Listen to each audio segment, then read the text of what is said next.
کیا سال 2026 پاکستان کے لیے معاشی گروتھ کا سال ہوگا؟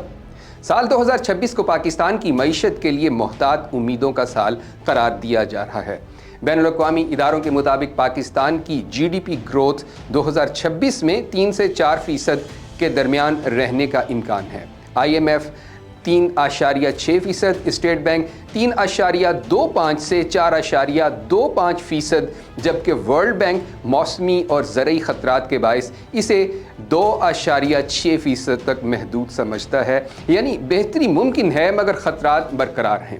اسی لیے حکومت نے برآمدات کو معیشت کی بحالی کا بنیادی ذریعہ قرار دیتے ہوئے 2026 تک تقریباً 44.9 ارب ڈالر کا ہدف مقرر کیا ہے، جس میں ٹیکسٹائل کے ساتھ آئی ٹی اور ویلیو ایڈڈ مصنوعات پر خاص توجہ دی جا رہی ہے۔ غیر ملکی سرمایہ کاری میں چین بدستور سب سے بڑا شراکت دار ہے اور سی پیک کے تحت توانائی اور انفراسٹرکچر میں تقریباً 11 ارب ڈالر کے منصوبے زیر غور ہیں، جبکہ امریکی کمپنیوں نے کرٹیکل منرلز کے شعبے میں $500 ملین سرمایہ کاری کا وعدہ کیا ہے۔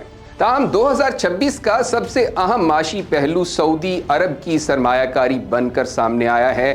ریکوڈک منصوبے میں سعودی شمولیت، بڑے موٹروے منصوبے، بندرگاہی تعاون، I T, a I hub اور 2800 میگا واٹ شمسی توانائی کے منصوبے پاکستان کے لیے گیم چینجر ثابت ہو سکتے ہیں۔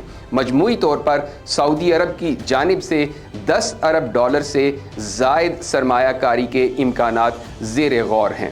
مجموعی طور پر سال 2026 پاکستان کے لیے ایک معقول معاشی بڑھوتری کا سال ہوگا، اور اگر حکومتی پالیسیاں درست رہیں اور سرمایہ کاری کے وعدے عملی شکل اختیار کر گئے تو پاکستان کی معیشت بتدریج ایک مستحکم راستے پر آ سکتی ہے۔